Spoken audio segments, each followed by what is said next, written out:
महानायक। लीजिए प्रस्तुत है नेताजी सुभाष चंद्र बोस के जीवन पर आधारित विश्वास पाटिल के सुप्रसिद्ध उपन्यास महानायक पर आधारित रेडियो नाट्य धारावाहिक। नाट्य रूपांतरकार हैं मनोज भटनागर, संगीतकार हैं उस्ताद इकबाल अहमद खान, निर्माता और निर्देशक हैं वीरेंद्र शर्मा। तो लीजिए सुनिए धारावाहिक महानायक की छठी कड़ी।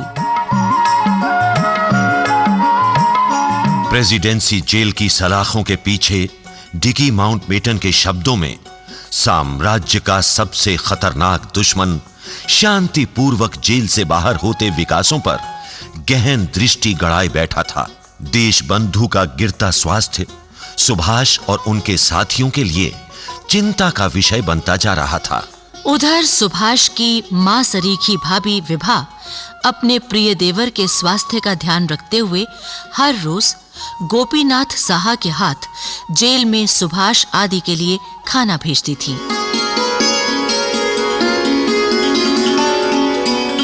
सुभाष बाबू, महात्मा जी के इस कार्य का असली मतलब क्या है? दौड़ती गाड़ी को रोकने का उन्हें क्या अधिकार है? हमारा बंगाल तो जल उठेगा। धैर्य रखो गोपीनाथ, मैं देशबंधु से बात करता हूं। गांधी जी के नेतृत्व में ब्रिटिश साम्राज्य के विरुद्ध छेड़ा गया यह संघर्ष आजादी की प्राप्ति हुए बिना बीच में ही नहीं थमेगा। इसी पर विश्वास करके हमने कॉलेज को लात मारी थी। हमें क्या मिला?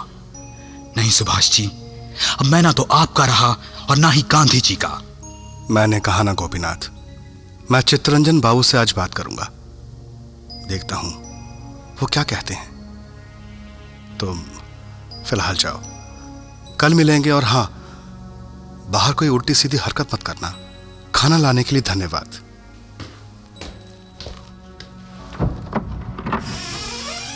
लीजिए देशबंधु, विभा भाभी ने खाना भेजा है। क्या बात है सुभाष, तुम कुछ गंभीर लग रहे हो। दास बाबू, उत्तरी प्रांत के गोरखपुर जिले में चौरी चौरा नामक स्थान पर एक भयंकर घटना घट गई है। क्या हुआ? वहां कांग्रेस और खिलाफत के कार्यकर्ताओं का एक जुलूस निकलना था। पुलिस ने उत्तेजित भीड़ के साथ छेड़खानी की। भीड़ ने पुलिस को खदेड़ दिया। पुलिस ने जवाब में गोली जला दी। इससे कुपित होकर उत्तेजित भीड़ ने पुलिस थाने को ही जला डाला। उस अग्निकांड में 22 पुलिस वाले भस्म हो गए। नहीं नहीं, यह उचित नहीं है। अपराध उत्तरी ध्रुव पर हो और दंड मिले दक्षिणी ध्रुव को। अब 1 वर्ष में स्वराज्य की प्राप्ति कैसे संभव है? गांधी जी की नीति कुछ समझ में नहीं आती। उनके आदेश लहरें पैदा करते हैं। शुरुआत भी जोरदार होती है, लेकिन जब किनारा नजर आने लगता है तो वो बीच पानी में ही जहाज का लंगर डालकर अलग खड़े हो जाते हैं। शायद इसके पीछे भी उनकी कोई गहरी सोच हो सुभाष। मुझे तो लगता है दास बाबू कि गांधी जी के हृदय में एक महात्मा का वास है, पर साथ ही रहता है वहां एक राजनेता भी। यह निर्णय उनके इस मानसिक अंतर्द्वंद का ही तो परिणाम नहीं है। सुभाष, महापुरुषों के पांव भी मिट्टी के ही होते हैं, इस बात को भूलने की गलती कभी मत करना।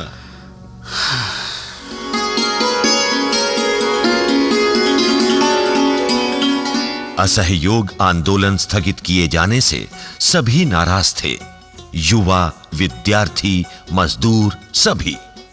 अंग्रेजों ने गांधी जी पर राजद्रोह का मुकदमा चलाया और उन्हें 6 साल के कारावास की सजा सुना दी। कांग्रेस का नेतृत्व देशबंधु और मोतीलाल नेहरू के कंधों पर आ पड़ा। 1922 की दिसंबर में गया के कांग्रेस अधिवेशन में देशबंधु अध्यक्ष बनाए गए।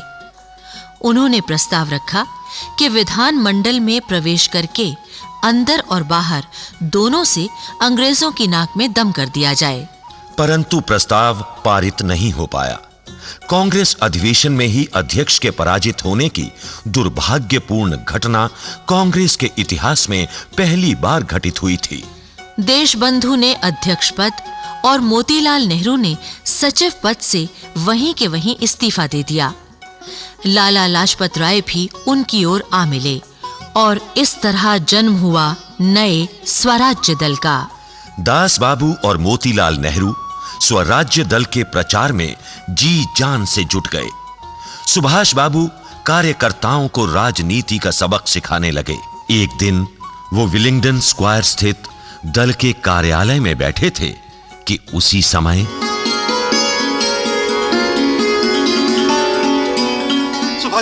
सुभाष बाबू, ये अच्छा नहीं हुआ, ये अच्छा नहीं हुआ। गोपीनाथ ने ठीक नहीं किया। पर हुआ क्या, ये तो बताओ। उसने डे नामक एक व्यक्ति की हत्या कर दी। क्या? पर ये डे था कौन? जतिन दास?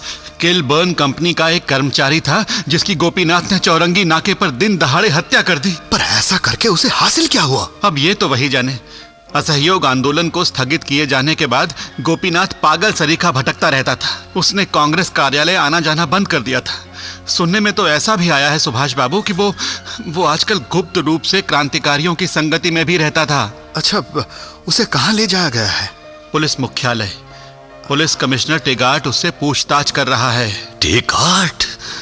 हे प्रभु, गोपीनाथ की टेगार्ट से रक्षा करना।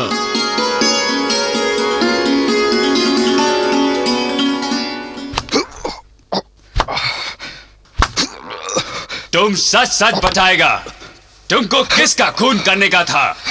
तेरा ही टेगार्ट साहब, तेरा ही। देखता है तुम लोग को, देखता है। इस रास्कल गोपीनाथ का उल्टा ले जाओ। देखो देखो देखो, इसको बगावत के लिए कैसा ट्रेन किया गया है। पीटता है पर मुंह से उफ नहीं निकलता है। बोल, सच सच बोल, तू किसका आदमी है? राक्षसों के दरबार में देवताओं की चुगली कौन करेगा? हैं? Why did you want to kill me? तुम क्यों मारना चाहता था मुझे? साहब, मेरे कई क्रांतिकारी भाइयों को तूने फांसी पर लटकवा दिया, उनका घर संसार बर्बाद कर दिया, उसी का प्रतिशोध लेने के लिए। Take him away! इसको ले जाओ।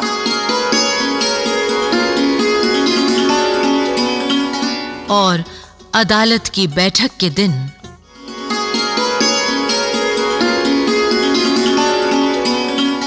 हाँ, मैं कबूल करता हूं, मैं पुलिस कमिश्नर टेगार्ट की छाती में गोलियां उतारने वाला था। पर हाय रे, उसका भाग्य और मेरा दुर्भाग्य, मेरी नजरों ने धोखा दे दिया। निशाना गलत हो गया। Order order. आरोपी के इस इकबालिया बयान पर अदालत उसे सजाए मौत सुनाती है। To be hanged till death.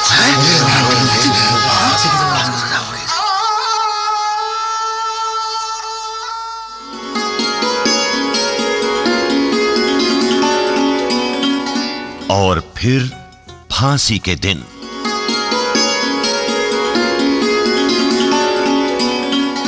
अरे सुभाष बाबू, आप यहां?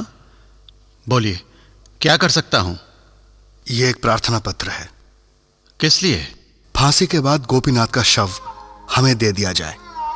हमारी धार्मिक रीति के मुताबिक हमें गंगा घाट पर उसका दाह संस्कार करना है।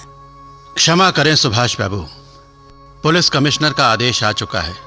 कैदी की अंत्येष्टि कारागार की दीवारों के भीतर ही होगी। बाहर दंगों का डर है। बाहर खड़े हुजूम की आवाज सुन रहे हैं? दंगा शरीर ना देने पर भी हो सकता है।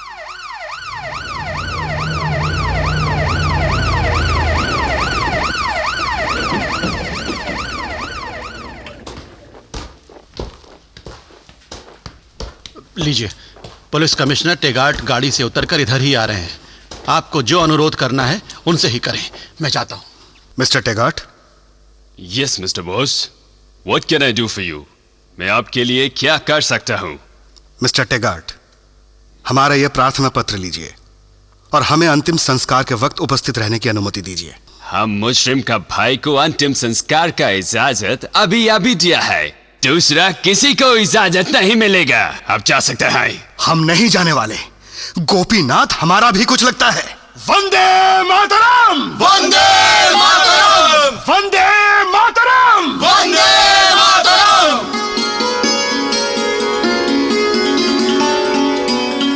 वंदे मातरम। यू बदमाश गोपीनाथ, तुम हमारे को जिंदगी का बोनस देता था ना?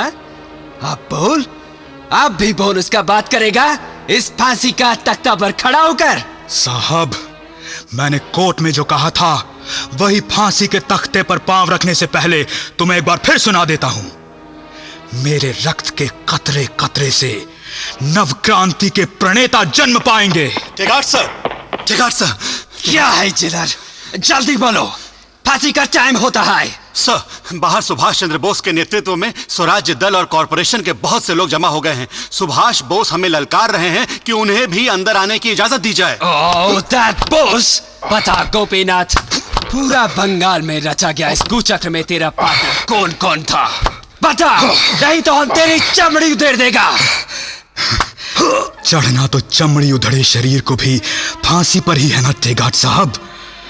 मैं तो अब चला, मेरी चमड़ी अब क्या उधेड़ोगे? सिर्फ इतना ही कहता हूं, हमारा वो जादूगर सुभाष चंद्र बोस जब तक जीवित है तब तक तुम लोग अपनी अपनी चमड़ी संभाल कर रखना, बस। वंदे मातरम! वंदे मातरम!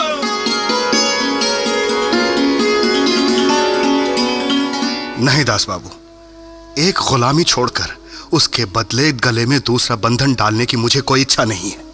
देखो सुभाष, स्वराज्य दल ने बहुत सोच समझकर इन कॉरपोरेशन चुनावों में हिस्सा लेने का निर्णय किया था और चुनावों में जीत भी हासिल की।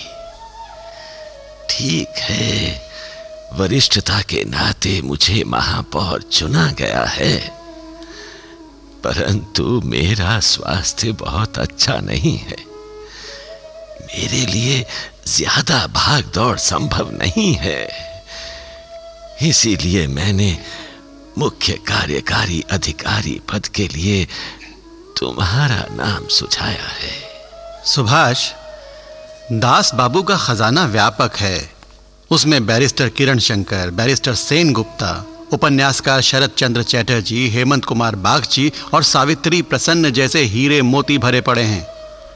इनमें से तुम्हारा चयन इन्होंने कुछ सोच समझकर ही किया होगा। सुभाष, जिस स्वराज्य की मांग के लिए तुम दिन रात छटपटाते रहते हो, अरे मान लो कल अंग्रेजों ने तुम्हें वो स्वराज्य दे दिया, तो तुम उसे संभालोगे कैसे? क्या प्रशासन चलाने के लिए लोगों को लंदन से बुलाया जाएगा?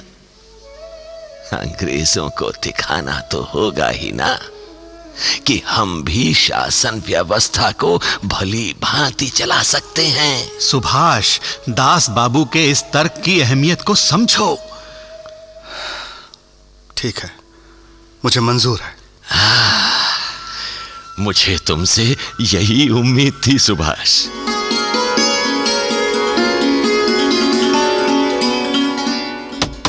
आ जाओ।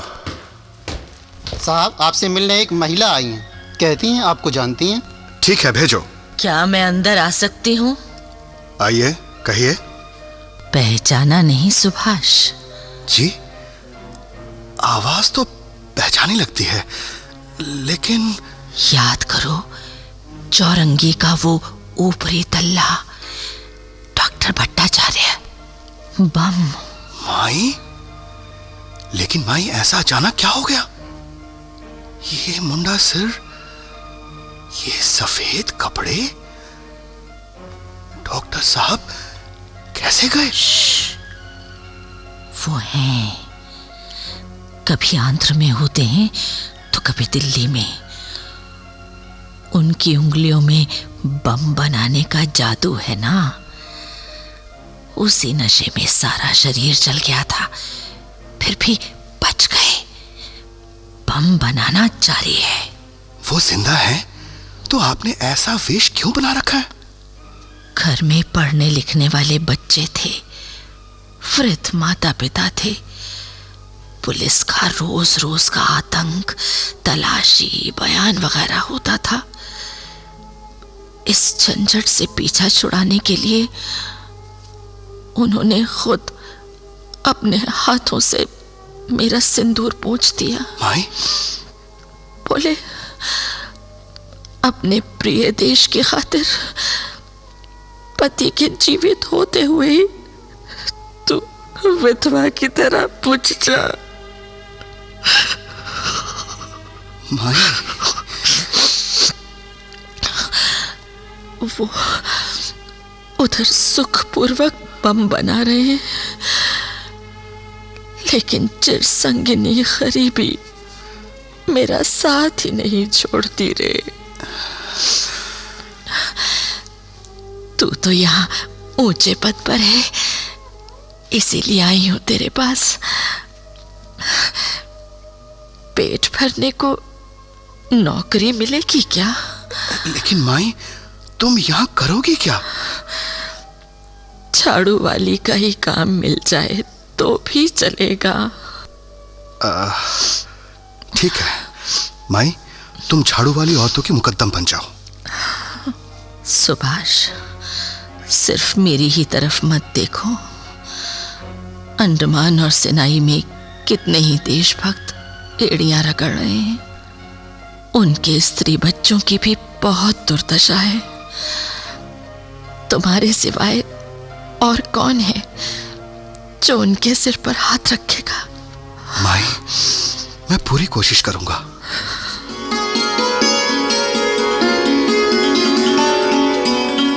अगर ब्रिटिश सरकार ने तुम्हारा सिर से अपना हाथ खींच लिया तो तुम्हारा क्या हालत होगा टैगॉर, तुम जानता है? कलकत्ता चल रहा है। लेकिन होम सेक्रेटरी सर, कलकत्ता में तो सब ठीक है। क्या ठीक है? कलकत्ता का मतलब है स्टेट विद इन स्टेट, राज्य का अंदर राज्य। वहां स्वराज्य दल का कब्जा है बंगाल पर और उसका माध्यम से ब्रिटिश राज्य पर। क्यों, हम ठीक बोलते हैं ना टैगॉर? सर, कलकत्ता पर नियंत्रण रखो मिस्टर टैगॉर, नहीं तो एक दिन गवर्नर को जाकर उस गुस्ताख अल्लड़ छोकरा सुभाष को सलाम बजाना पड़ेगा। क्या तुम वो दिन देखना चाहता है? नहीं, कभी नहीं सर। तो जाओ कुछ करो, डोंट वेस्ट टाइम। वक्त जाया मत करो टैगॉर। Yes sir.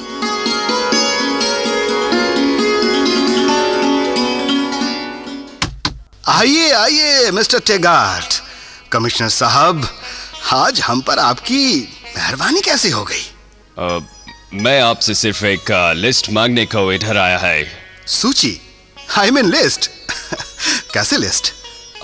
इधर जो भी नया रिक्रूटमेंट भर्ती हुआ है उनके नाम और एड्रेसेस का लिस्ट। फोन कर दिया होता, मैं भिजवा देता। आने का कष्ट क्यों उठाया? ये भी देखना चाहता था कि आप क्या क्या चेंज लाया है कॉर्पोरेशन में। नई महापालिका पसंद आई आपको?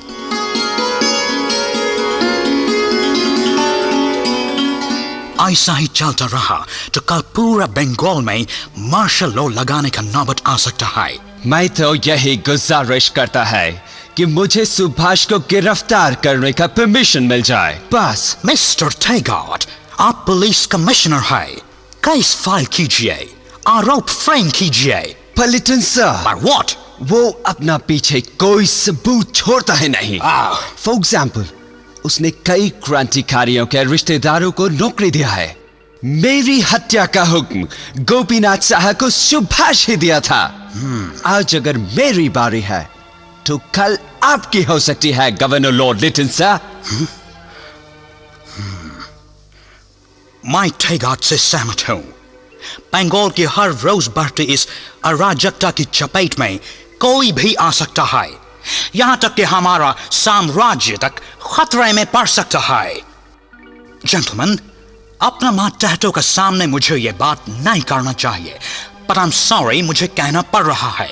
बाकी स्टेट्स का गवर्नर अब मेरा, बंगाल का गवर्नर का मजाक उड़ाने लगा है। वाइसरॉय रीडिंग साहब का तो सजेशन है कि बंगाल का हर अंग्रेज गेजेटेड ऑफिसर को इस्तीफा देकर अपना पोस्ट स्वराज्य दल का लोगों को दे देना चाहिए। बॉम्बे का गवर्नर ने रिपोर्ट दिया है कि बोस स्टूडेंट्स काउंसिल में हिस्सा लेने पुणे गया था। उधर सिंहगढ़ नाम का शिवाजी का एक फोर्ट है। उधर ही राष्ट्रीयवादी तिलक का घर भी है। बोस 2 घंटा तक इन दोनों को याद करते हुए उधर आंसू बहाता रहा। Now tell me, what impact will it have on others? इसका दूसरों पर क्या असर पड़ा होगा, सोचिए। But Governor sir, हम करें तो क्या करें? हमारे पास बोस के खिलाफ कोई सबूत नहीं है। कानूनन मत भूलो टेगॉट, कानून बनाने वाला हम हैं। कानून का पालन करवाना हमारा जिम्मेदारी है। But sir, बोस कॉर्पोरेशन का चीफ कार्यकारी अधिकारी है। उसे गिरफ्तार करने का वास्ते एक विशेष अध्यादेश का जरूरत है। तो कौन जारी करेगा ये अध्यादेश? सिर्फ वाइसरॉय ऐसा कर सकता है। वाइसरॉय साहब आजकल किधर है? शिमला में सर। टेगॉट, तुम जरूरी कागजात और आरोप पत्र तैयार करो। हम 2 दिन बाद शिमला जाएगा।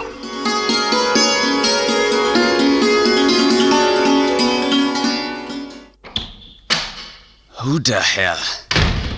Oh, Mr. Mayor. Such a transcendent and Councillor Sir Sharad Bose. औपचारिकताएं छोड़िए मिस्टर टेगाट। ये बताइए कि आपने किस कानून के तहत कलकत्ता के मुख्य कार्यकारी अधिकारी सुभाष चंद्र बोस को गिरफ्तार किया है? ये बताने का मेरे को परमिशन नहीं है। कमिश्नर साहब, आज तक मैंने दुनिया भर की वकालत की है। आज अपने बेटे के वकील की हैसियत से आपके सामने खड़ा हूं। बताइए, किस जुर्म में पकड़ा है उसे? क्या आरोप है उस पर, आप बताएंगे या नहीं? I don't know. मेरे को मालूम नहीं। सफाई में सुभाष को कुछ कहने का मौका दिया गया कि नहीं? श्रीमान कमिश्नर महोदय, हम यहां आपकी चुप्पी या पंचतंत्र की कथा सुनने नहीं आए हैं। हम खुद कानून के रखवाले हैं। आपसे पूछताछ करने हम जो 2 आदमी आए हैं, हम दोनों ही बैरिस्टर हैं। इसलिए एक जिम्मेदार ऑफिसर की तरह आप हमें हमारे सवालों का जवाब दीजिए। बोलिए, आपने किस कानून के अंतर्गत सुभाष को गिरफ्तार किया है? रेगुलेशन एक्ट 1818 के तहत। ऐसा है तो इस कानून के तहत सुभाष को कोर्ट के सामने पेश करना जरूरी है। I am sorry, Mr. शरद चंद्र बोस। जिस दिन हम सुभाष को गिरफ्तार किया, उसे पहला रात को हुई एक अध्यादेश जारी किया गया था। अध्यादेश? कैसा अध्यादेश? अध्यादेश जारी किया या नहीं किया, सुभाष को तो अदालत में पेश करना ही होगा। मिस्टर बोस, इसीलिए तो ये ऑर्डिनेंस जारी किया गया। गवर्नमेंट अब किसी भी समय किसी को भी जेल में डाल सकता है। क्या? असीमित सालों तक उसको हिरासत में रख सकता है। कोर्ट में पेश करने का कोई जरूरत नहीं बचा है अब। मैं पूछता हूं, किसने पारित किया है ये अध्यादेश? खुद वाइसरॉय ने। Damn it! खैर, सुभाष कहां है? किस जेल में है? मैं उससे मिलना चाहूंगा। श्योर। पहले हम उसे इधर ही कलकत्ता में रखा था, पर वो इधर से भी कॉर्पोरेशन का काम चलाता रहा, तो हमने उसे बहरामपुर जेल भेज दिया है।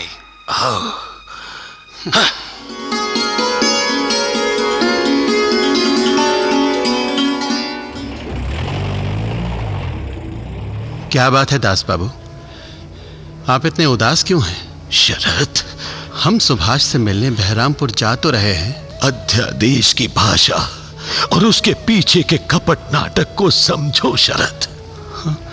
खूब घातक दांव खेला है अंग्रेजों ने इस बार। मुझे नहीं लगता शरद कि हमारा सुभाष जल्दी ही सीखजों से बाहर आ पाएगा। नहीं नहीं दास बाबू, ऐसा न कहिए।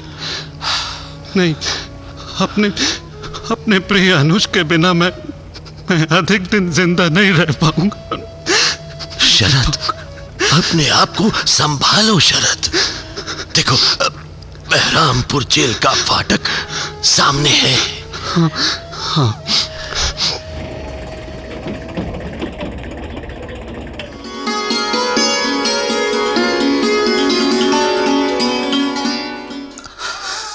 अरे, मेरा बहादुर बेटा बंगाल का शेर रो रहा है। जेल की प्रताड़नाओं के समक्ष हार मान रहा है। जेल की प्रताड़नाएं मुझे क्या विचलित कर पाएंगी दास बाबू। पहले भी जेल जा चुका हूं, परंतु एक स्वप्न है जो बार बार आता है और मुझे विचलित कर जाता है। अरे मैं भी तो सुनूं वो स्वप्न। स्वराज्य का है या फांसी का? नहीं बाबा, आप ही ने तो मुझे कहा था ना, बलिदान के रूप में मूल चुकाए बिना भला आजादी कैसे हासिल हो सकती है। तो क्या है रे तेरा स्वप्न? आप मुझसे रूठकर बहुत दूर चले जा रहे हैं। अरे नहीं रे, ऐसा नहीं होगा।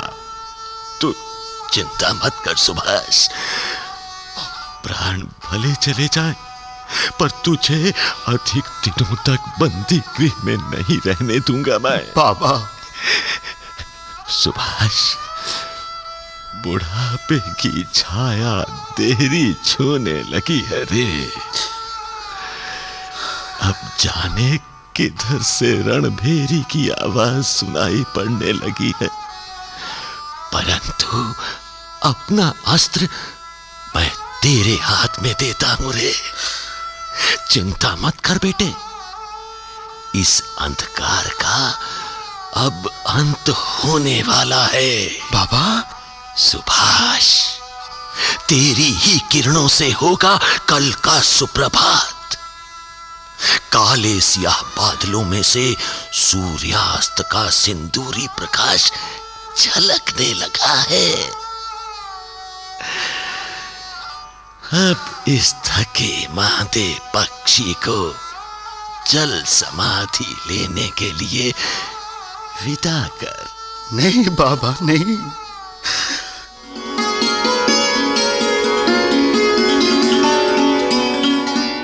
नियति अपने पंख फैलाने को आतुर थी, परंतु देशबंधु की कृश काया इस नियति को नकारने पर तुली हुई थी। इस कृश काया को फिलहाल अपना संघर्ष जारी रखना था। महानायक। अभी आप नेताजी सुभाष चंद्र बोस के व्यक्तित्व और कृतित्व पर आधारित विश्वास पाटिल के सुप्रसिद्ध उपन्यास महानायक के रेडियो नाट्य रूपांतर की छठी कड़ी सुन रहे थे। भाग लेने वाले कलाकार थे गौरव मारवा, रतनदीप दास, अश्वनी वालिया, योगेंद्र टिक्कू, सुचित्रा गुप्ता, सुरजन सिंह और प्रवीण शर्मा। रेडियो नाट्य रूपांतरकार थे मनोज भटनागर। ध्वनि अंकन रविंद्र सिंह राजावत। संगीत निर्देशक उस्ताद इकबाल अहमद खान। निर्माता और निर्देशक वीरेंद्र शर्मा। धारावाहिक महानायक की अगली कड़ी के साथ फिर भेंट होगी। नमस्कार।